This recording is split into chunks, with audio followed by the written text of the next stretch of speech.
Smell My Feet, written by Fanny Fleming, read by Drew Grimm. It's 1965 in the small coastal town of Cape May, New Jersey. As darkness falls, 4 pairs of sneakers creep quickly across an immaculate lawn. The little Victorian house was adorned for Halloween. The 4 intruders edged their way to the side of the porch, where rows of hand-carved pumpkins flickered with candlelight.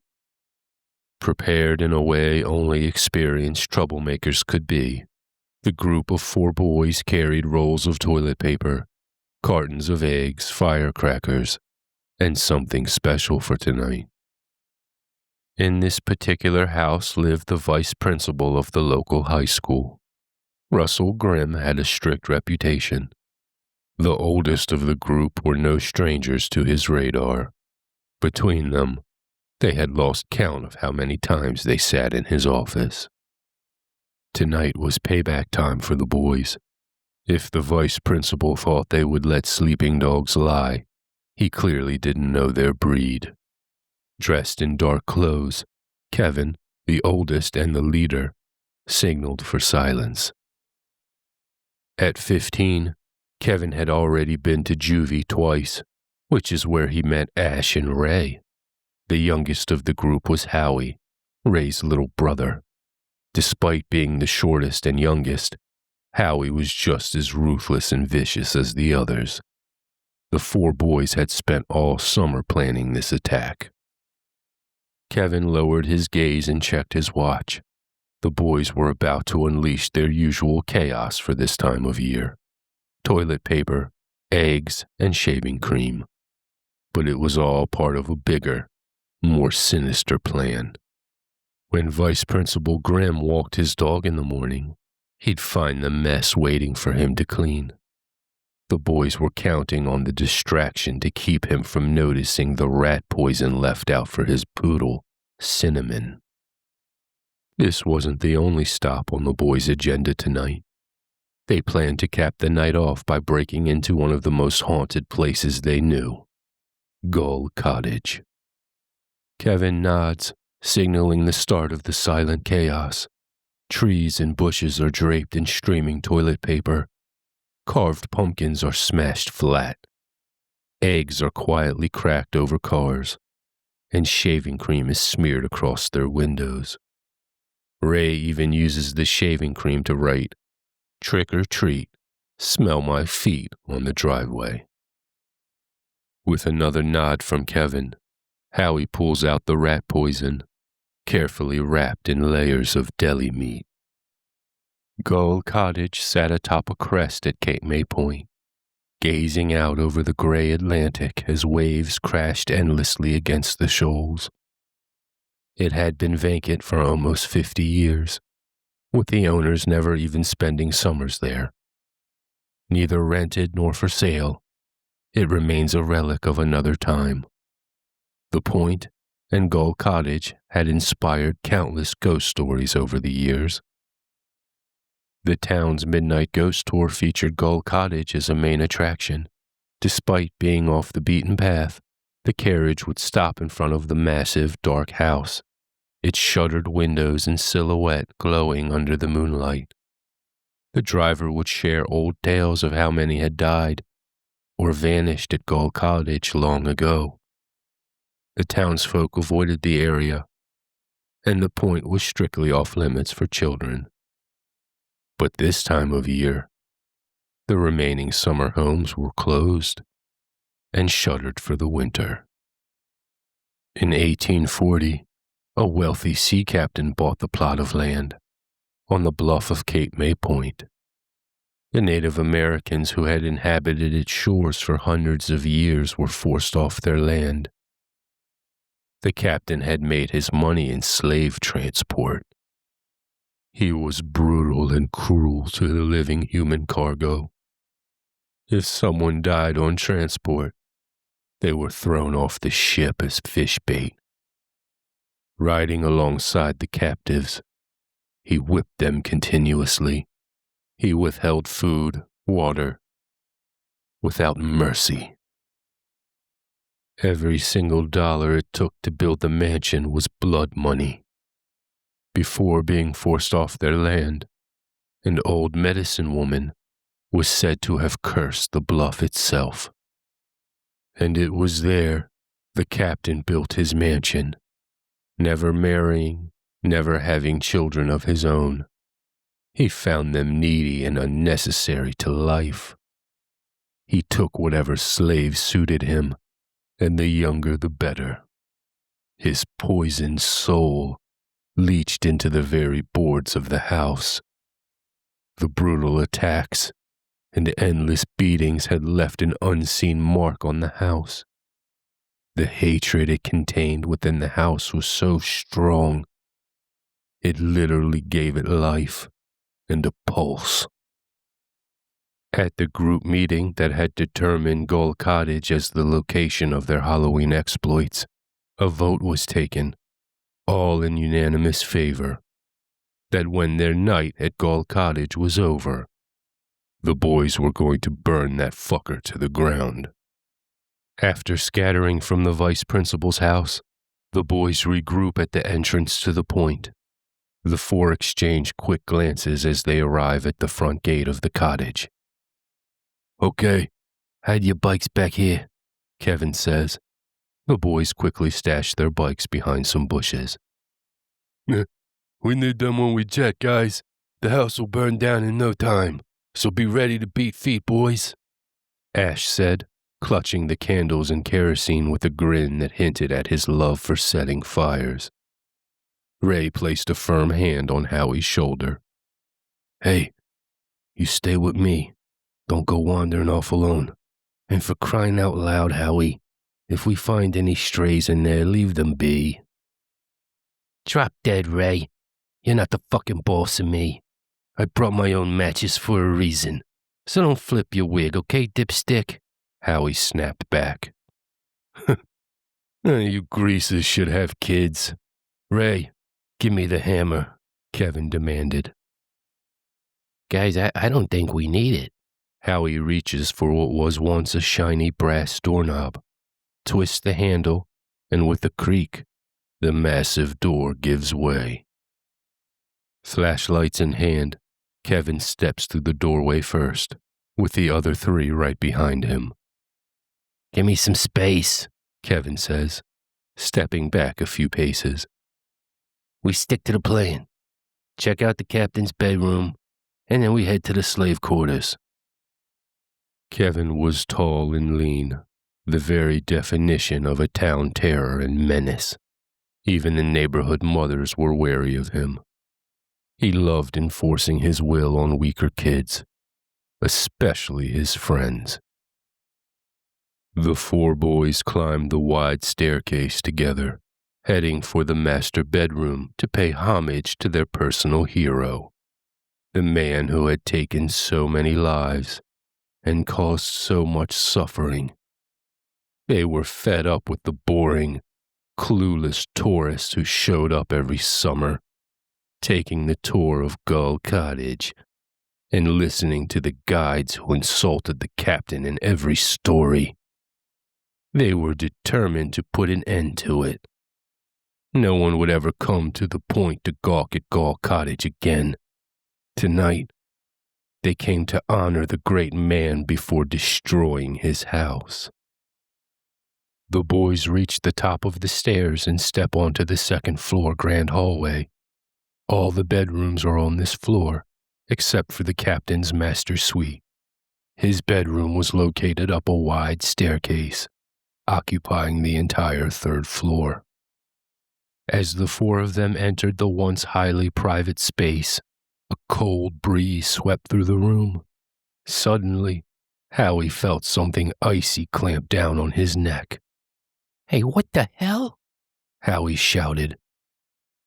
Ray was standing next to him. "Hey, buddy, it's an old house. Don't bug out."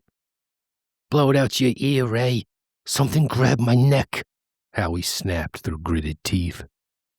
Kevin was already becoming weary of the bickering. He turned away, his flashlight scanning the vast room. The beam catches a glint of metal on the king-size platform bed. Intrigued, Kevin crosses the room for a closer look. "Hey guys, check this out. The bed has shackles," he shouts. When Kevin gets closer to the bed, he sees something dark and wet seeping through the bed sheets, and for a split second, he thinks he sees a young girl chained in the shackles, bleeding from her eyes.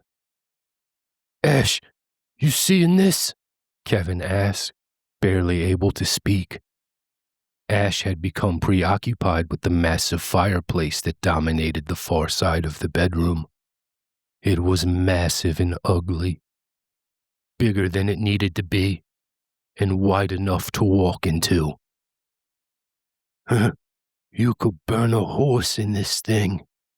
Groovy," Ash thought to himself. When he stuck his hand in the fireplace, he was startled to feel warmth.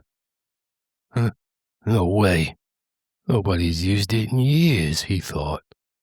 When he dared to stick his arm in deeper, a rotted black hand grabbed him and yanked him inside the fireplace before he could even make a sound. Ray and Howie found themselves browsing a wall of shelves filled with various antiques and trinkets. Ray pulled out his knapsack, ready for a little 5-finger discount, when he finally noticed the obvious. It's like somebody cleaned the place. No cobwebs or even dust. Swiping his hand across the shelves, he stood in disbelief. Howie, barely paying attention to Ray, finds a vase that grabs his attention. He slides it downward to inspect it. When he beams his flashlight to peer inside, hundreds of tiny red spiders come spilling out. They instantly covered every inch of Howie's hands and arms, biting him as they traveled. Howie yelled in pain, dropping the vase in his flashlight. He began to frantically squirm on the floor. Ray rushes over to his little brother and shines his flashlight on him. "Howie, stop bugging out. What happened?" Howie began to slowly regain his composure. Ashamed he had to wipe away tears, he turned away from Ray and inspected his body. The spiders were gone, but Howie had small, angry red welts scattered across his arms and lower legs. Spiders, Ray. I hate spiders." Howie hated most living creatures. The neighborhood was littered with stray cats and dogs missing tails and ears. Sometimes Howie's cruelty even scared Kevin. Hearing the commotion, Kevin finally managed to break free from the haunting allure of the master bed. As he turned to join Ray and Howie, he realized Ash was missing. "Where the hell did Ash split to?" Kevin said in a daze, still picturing the girl with bleeding eyes on the bed. Ray and Howie both shined their flashlights around, but were just as confused as Kevin. I bet he went to the basement to start a fire," Kevin finally lets out. "Let's go grab him and beat feet. This place is Squareville," Kevin said, trying not to show how scared he was becoming. Kevin understood the power of fear. He used it quite often. He used it to influence his friends. He used it to amuse himself in times of boredom. He even used it to lose his virginity when his date said no. Howie, shaken and hurting, nods in agreement with Kevin. "Come on, Ray. Let's just get the hell out of here and find Ash," he pleads, his voice trembling. The three boys gradually pulled themselves together and make their way to the exit. Kevin lingers behind, being the last to leave the bedroom. As he reaches to close the door, a sudden gust of wind slams it shut, just inches from his face. As the boys make their way back down to the second floor, Kevin pauses on the landing, where a painting of a beautiful young girl hangs. He turns to face the painting, plants a big kiss on her painted lips and lets out a fake, passionate moan. Ray and Howie started to loosen up and began to cheer Kevin on, laughing and making kissing sounds. The three boys were having so much fun, they didn't notice the girl in the painting kissing Kevin back.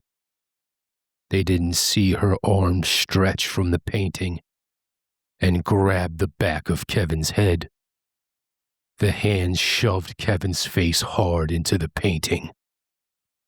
Ray was the first to notice that Kevin had stopped joking and was now struggling to free himself from something.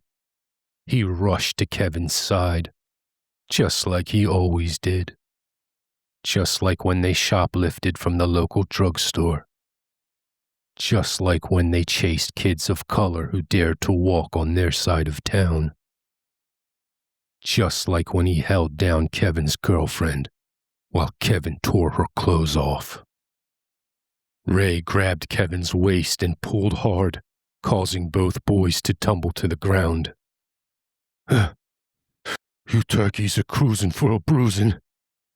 It wasn't fucking funny, Ray. Kevin was struggling to regain his breath. Ray managed to get to his feet and help Kevin up. That wasn't us, Kev, I swear. Howie, tell him what we saw. Howie? The two boys searched the second-floor landing, but Howie was nowhere to be found. Go find him, Ray. I'll grab Ash. We meet at the bikes. Kev, maybe we should stay together. Don't be a fucking chicken, Ray. Just grab Howie and split. Before Ray could protest more, Kevin stormed off. Ray turned around and slowly started to explore the second floor while calling Howie's name. There were so many rooms, he didn't know where to start. Ash awoke to find himself sealed inside a room lined with lit torches. The dancing flames mesmerized him for a moment, before pure fear set in. Not funny, you shitheads. Let me out. Ash shouted at the top of his lungs, his voice echoing in the sealed room. Silence was his only response. He kicked the walls and cursed, but his efforts only left him drained. Finally stopping to catch his breath, Ash spat a loogie at the nearest torch, muttering a wheezy, "Screw you." The torch spat back at him, igniting the grease in his hair. It caught fire like a Roman candle, and his scalp began to melt and split apart. Flesh dripped onto his shirt, setting it ablaze. Ash rolled desperately on the ground, but unseen gusts of wind kept the flames alive. Ash, the boy who played with matches, perished. His airways melted and sealed shut. The hanging torches became his silent executioners. Howie woke up to Ray shaking his shoulder and yelling in his face. Ray had found him slumped over, unconscious, inside a massive purple room. Blood was everywhere. Howie, we gotta be feet. Kev wants us out of here now. Come on, we're jetting. Howie blinked, still dazed, and gave Ray a crooked smile. Ray, I followed a stray cat in here. I just wanted to make it scream. I wasn't going to take too long. I swear. Sure, buddy. But we gotta split now, okay? When Ray bent down to help Howie up, Howie lifted his right arm to reveal a bloody stump where his hand should be. Ray recoiled in shock and fell on his ass. It took my hand, Ray. Can you believe that? A stupid cat. Ray tried to stand again, but slipped in the blood, crashing hard into the shelves lining the purple room. As various objects and pottery tumbled down with him, The tiny red spiders that had bitten Howie earlier returned in swarms, by the thousands. From behind the shelves, red spiders the size of fists emerged to join the attack. Ray and Howie, sprawled on the floor, were completely engulfed by the biting creatures. The spiders crawled into their mouths, biting relentlessly down their tracheas as they marched. As the boys' lifeless bodies laid still, tiny red spiders poured out of their open mouths. "Where are those bastards?" Kevin thought to himself, while waiting by the bike stashed behind the bushes. He never went to the basement to look for Ash. He was too much of a coward to venture there alone. When he spotted someone in the doorway, he assumed the boys were finally ready to jet. "About damn time, turkeys. Let's split and find the car to steal." As he moved toward the doorway, he froze, his breath catching in disbelief. The girl from the painting, the stunning beauty, was standing there, real and alive, with her arms outstretched. He stepped back inside the house as she began to retreat slowly, drawing him in with each step. He continued forward until the door behind him swung shut and locked. As their lips met, her mouth opened, and the moment his tongue entered, her teeth sank down, drawing blood. He tried to scream, but blacked out instead. Kevin awoke shackled to the bed in the master bedroom.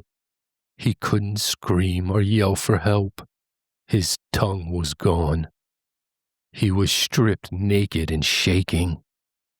The girl from the painting was shaving him from head to toe with the straight razor.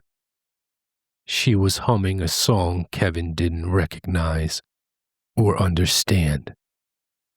When she noticed Kevin was awake, she paused, grooming him for a moment, lowering her head until she was just inches from his face.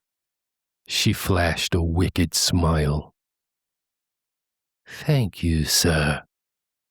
I thought I would never leave this bed.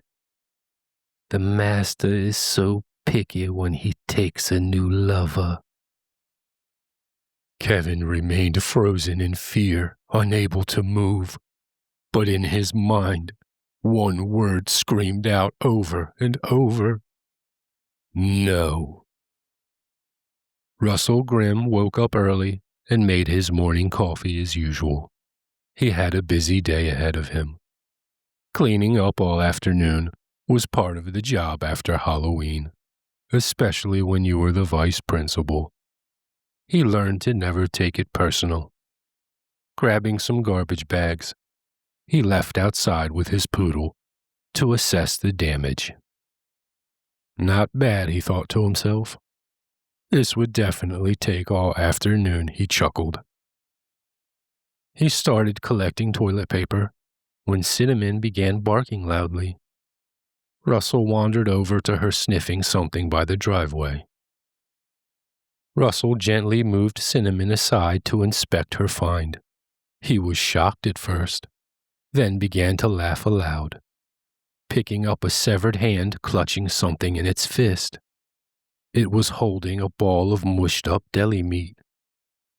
Russell didn't get the joke, but he thought the special effect prop was amazing.